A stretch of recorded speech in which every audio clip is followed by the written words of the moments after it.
Welcome everyone to episode 94 of the Larsonland podcast. I'm your host, Sawyer Hill, and today I'm joined by a special guest on the show, Kyle McFadden of FloRacing.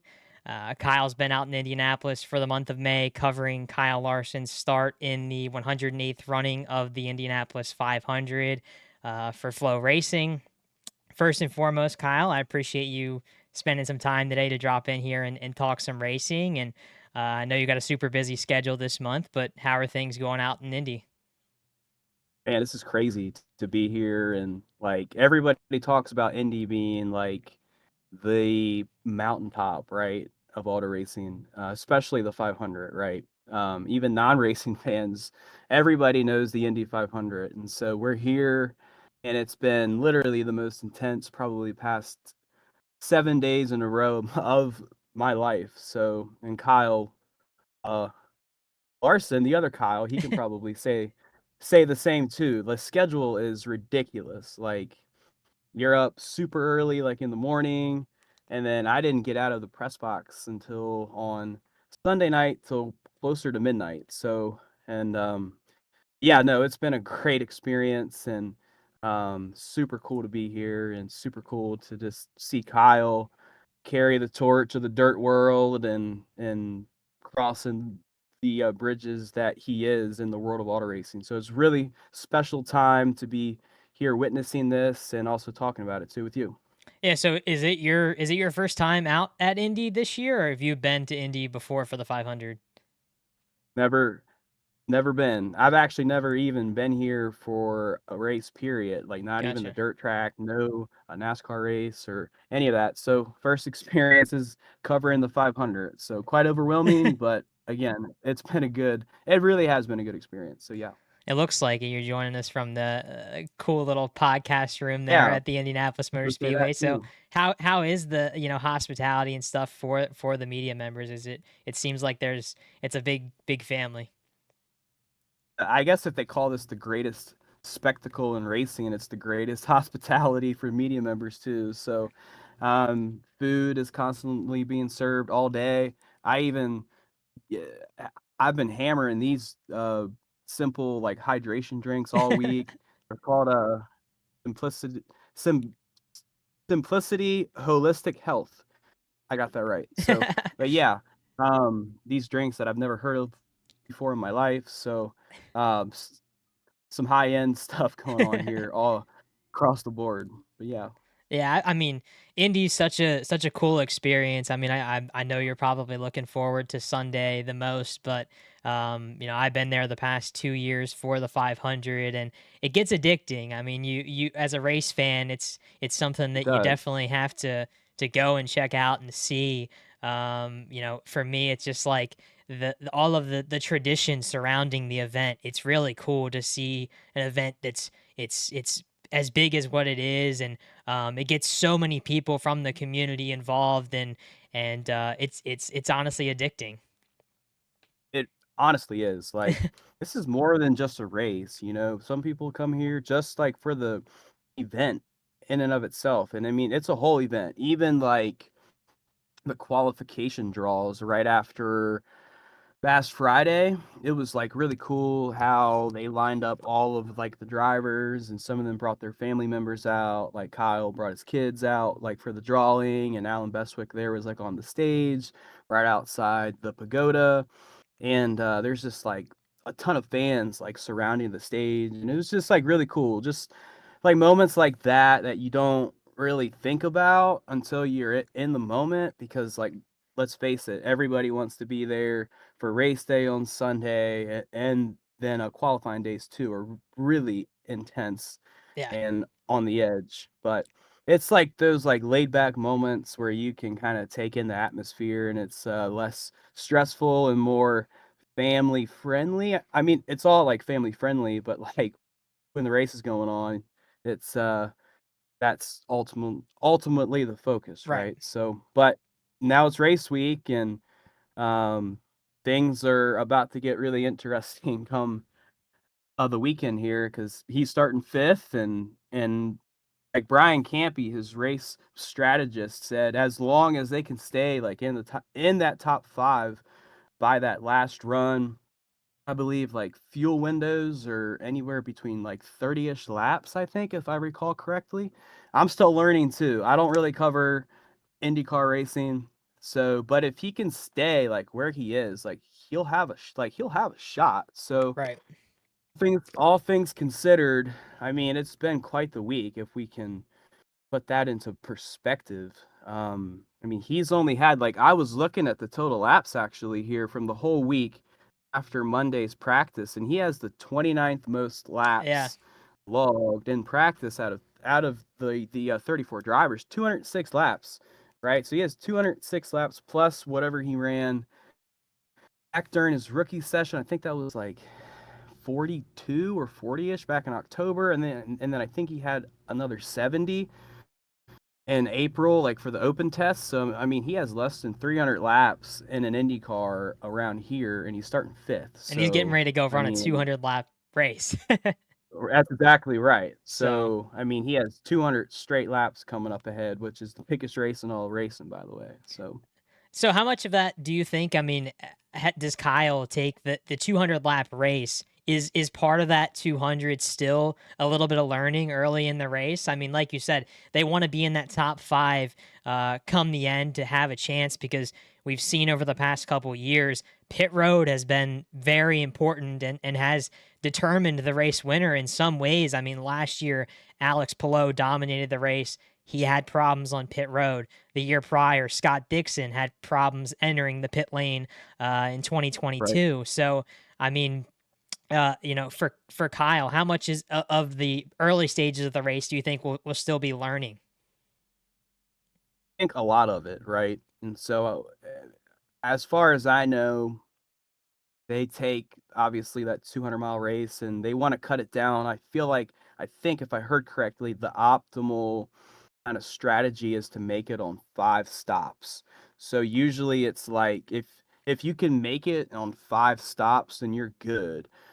Now it all depends on how many cautions there are and how the flow of the race goes and what like develops, but ultimately it's I think if I heard that right. And so um but yes, I mean, this is it's his first ever competitive, race level, laps will be on Sunday, right? So we have to keep that into perspective too. And so, but yeah, pit road's going to be big. They worked a lot on that on a Monday during the 2-hour practice here, and he got 5 stops in, and all went really smoothly too. So that was big. And so the next thing that goes along with that is fuel mileage, like saving and just running up to the commitment line too while he's entering pit road. Right. Those are variables that I don't really think about until they start talking about it. So I mean, even like those like little nuances like that, to where he's entering onto pit road and how much time you can gain and lose there. I mean, that can come down to a spot or two that can ultimately make or break his race, right? And so getting on and off pit road, the hardest part though is out of the way. I mean, qualifying is. I mean, you look down the qualifying order and like Scott Dixon's starting like 23rd, right? Right. And so like you look at that and like not everybody, like it's not easy for even 4-time winner Scott Dixon. So for him to start fifth in the Team Penske cars, they've been unbeatable, or at least on the speed charts. They haven't been able to be topped all week. So you have to think that they are the favorites, but like Kyle's right there. He's right behind them. He's a step behind them. So, um, and I mean, like Joseph Newgarden told me last week that this is before Team Penske swept the front row, that the fastest car here usually doesn't win. Right. So, like, tradition shows that, okay, you can have all the speed in the world, you can check all the boxes during the week and be in prime position come Sunday, but it may not be your day. And so it really does all come down to strategy, comes down to fortune, comes down to pit calls and pit road, all of the kind of those X factors. And so I really am a big fan of his race strategist, Brian Campy. He's basically Kyle's coach. So he's like guiding Kyle like through the race. He's pacing him. He's making sure he's just like getting Kyle through each like increment as the race goes on and keeping him informed of everything that happens around him and what he needs to be aware of so Kyle can just do his thing as a racer, right? And so but I've been really impressed with just how much time they've made up as a team despite the slow week last week. On Tuesday, couldn't practice. On Wednesday, only had like 2 hours of practice time during the 6 hour window because of the weather. On Thursday, they had that engine change and they could only log 29 laps. And he was at the bottom of the leaderboard for most of the day because he couldn't get into the right drafting situations. And then on Friday, he really turned it around and then had an incredible weekend for qualifications. And so they're really battle tested, it seems, to his team. So that's a good sign also, because I mean, let's face it, they're going to face some situations on Sunday that they haven't been put in before, simply because this is their first Indy 500. Not only for Kyle, but as as a team that they've assembled, right? So they've checked all the boxes up to this point, and like they have done a really good job considering where they started last week. So if I'm a Larson fan, you can't really ask for much more going into race week here. Top 5 start. I mean, that's incredible.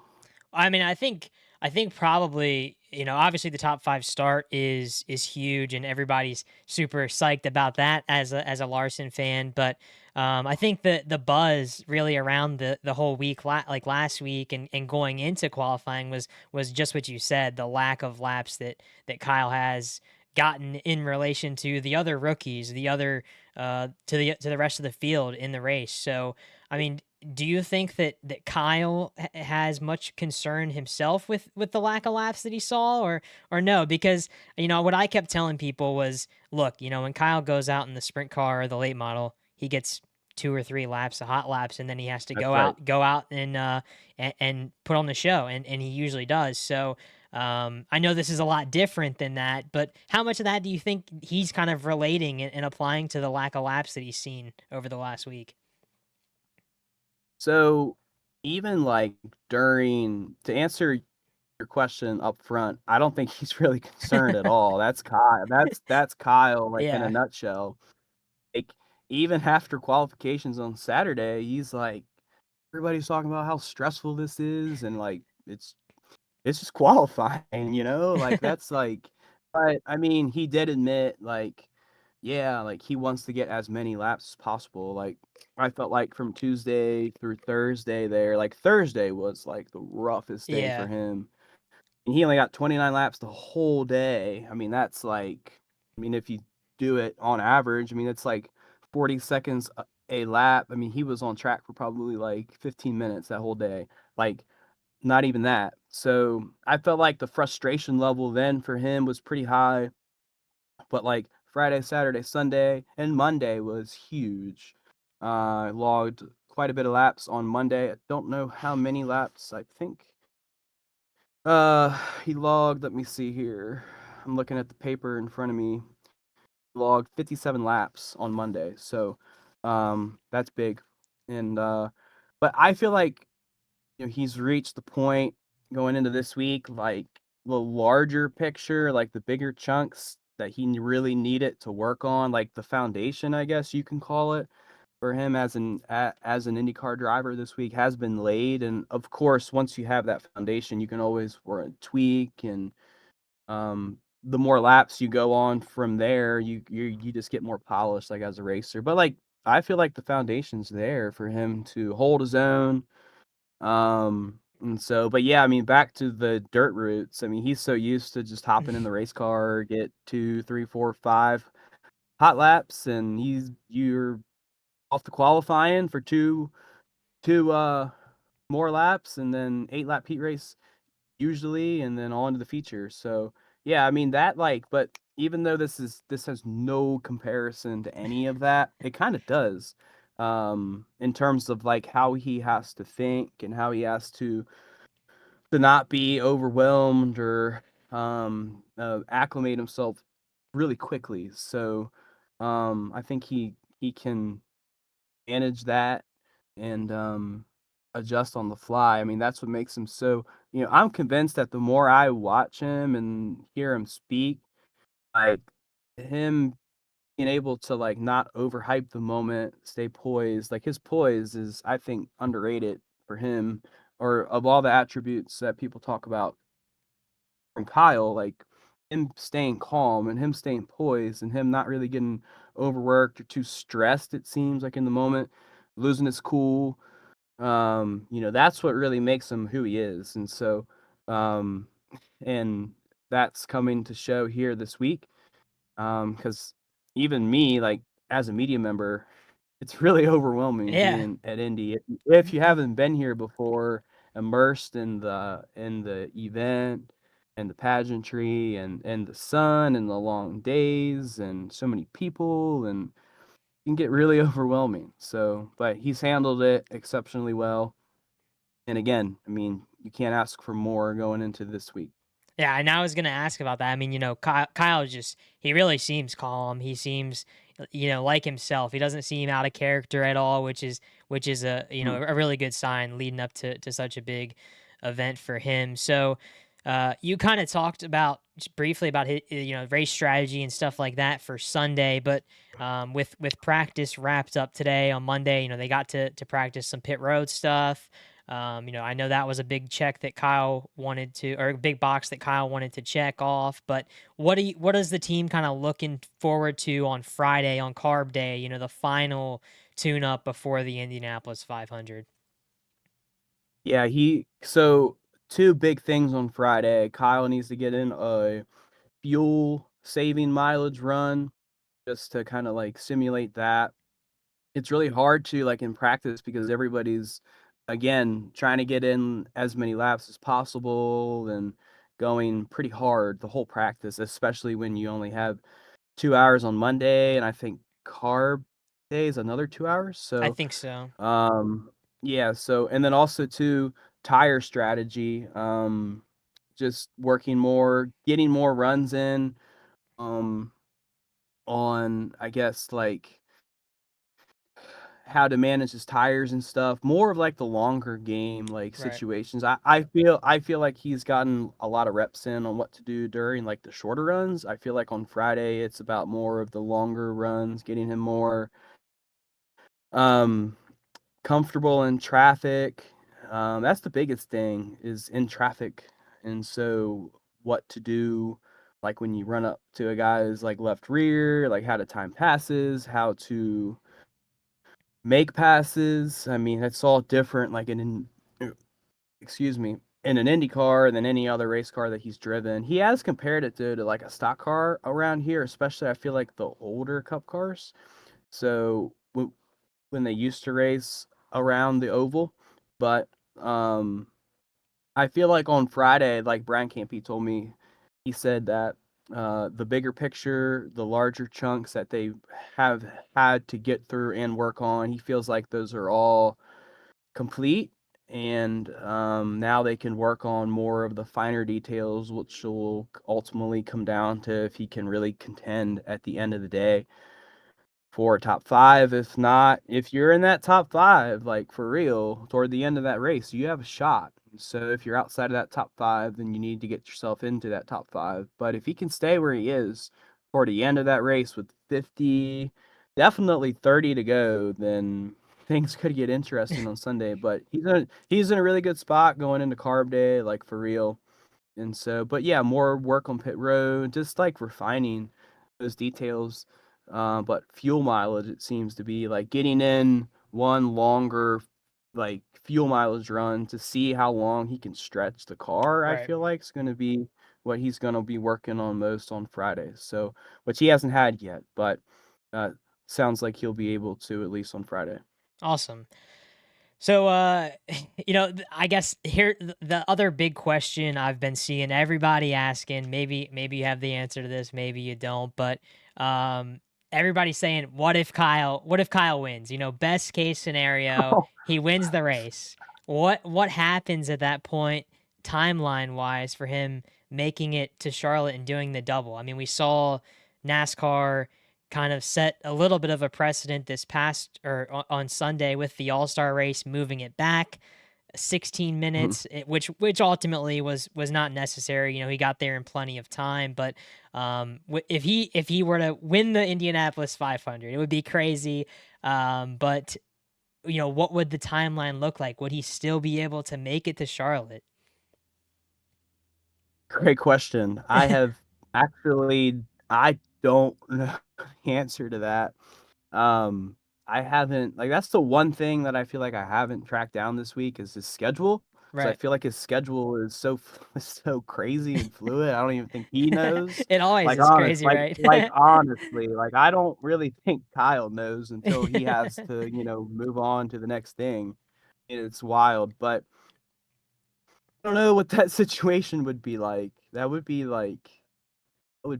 unbelievable. You would have to imagine that he wants to get out of there as fast as possible because, like, Yeah. okay, let's honestly say, like, he does win the Indy 500, barring weather. Right. That's also a component in this too. The weather doesn't look fantastic for Sunday here in Indy. I haven't checked it in Charlotte, but doesn't look great. It's like 50% chance of rain. But even then, it was like supposed to rain. I feel like this week, and the weather's cleared out. So that's one thing to follow. But if it does get in, if he does win, I mean, he's got a shot to win both races, Yeah. right? Both days. I mean, that would be, yes, priority number one is for him to run 1,100 miles because only Tony Stewart has ever done that before. So, like, if he can just get in both races, or like, that's his ultimate, like, if that's anything that he's going to win on Sunday is logging every single lap in both races. But if he does happen to win the Indy 500, I would imagine, get to Charlotte and win the Coke 600, right?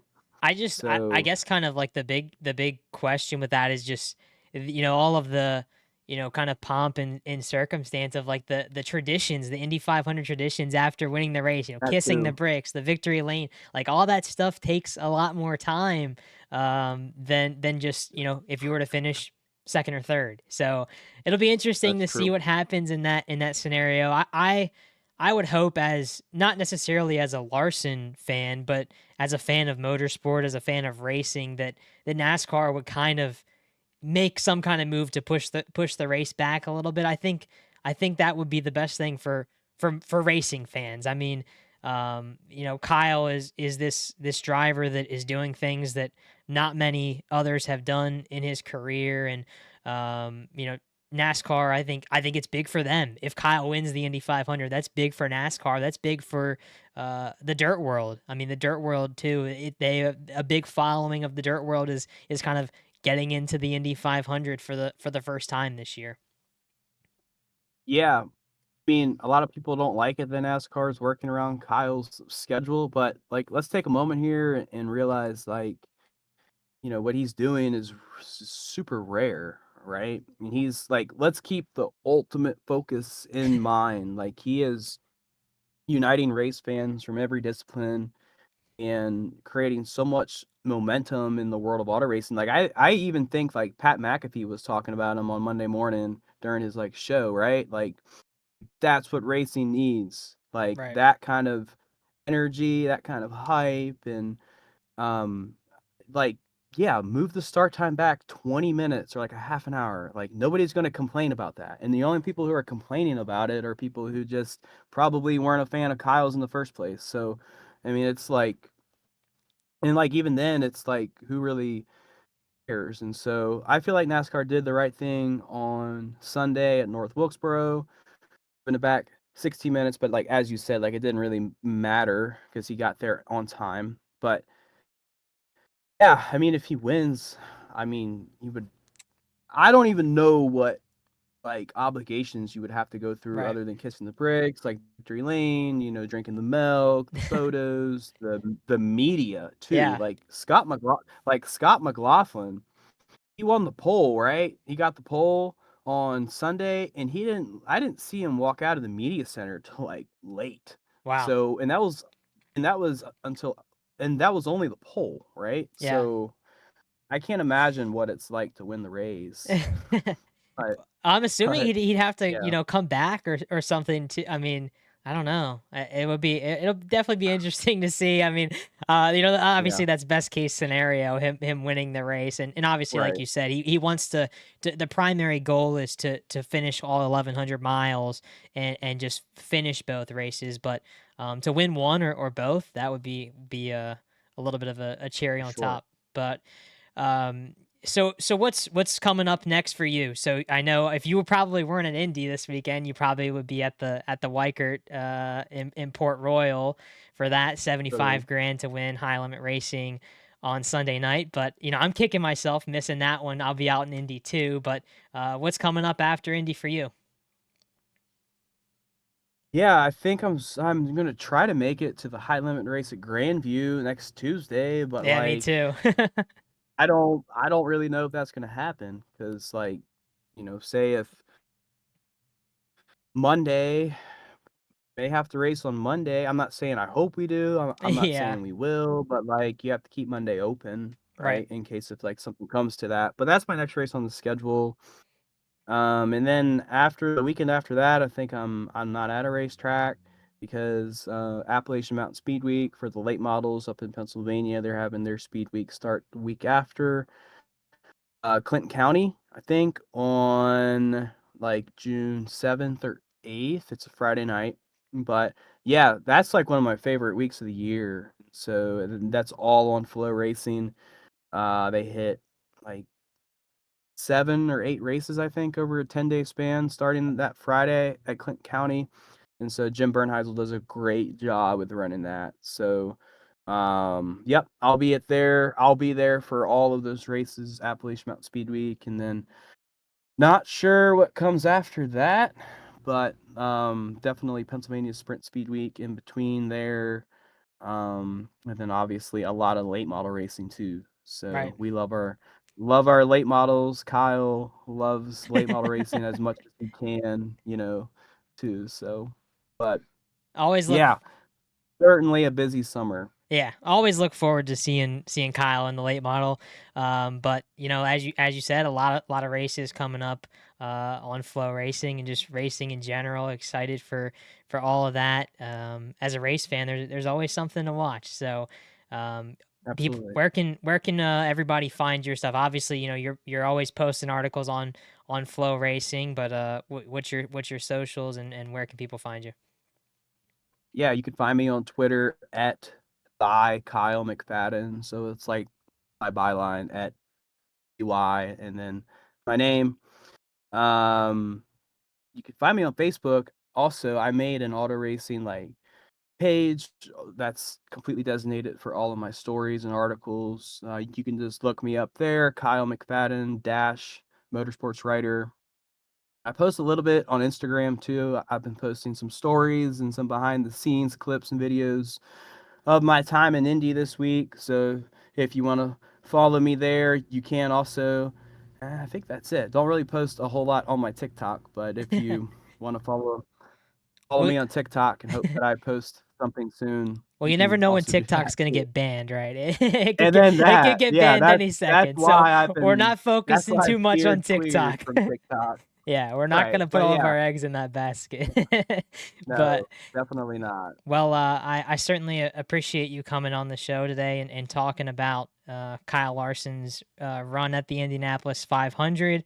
I do have one more bit of business on today's show for everybody. We do a little bit of a segment at the end of every show, the random Kyle Larson race of the week. So I have a spreadsheet with all of Kyle's races throughout his career. I put in a random number generator, a number, it selects a race, and we kind of just go over that race. So this week's random Kyle Larson race of the week comes from May 25th, 2008 at Silver Dollar Speedway, running with the California Sprint Car Civil War Series. And Kyle picked up the win on that night. Kind of funny that it was that date, May 25th, because Kyle Larson will look to take home another big win on Memorial Day weekend on Sunday in the 108th running of the Indianapolis 500. So Kyle, thanks again for coming on the show. Thanks everybody for tuning in and listening. If you're watching this on YouTube, please don't forget to like this video and subscribe. And if you're listening on Apple Podcasts, please follow the podcast so you don't miss a thing. Hope everybody has a great rest of the week, and we will see you in the next episode.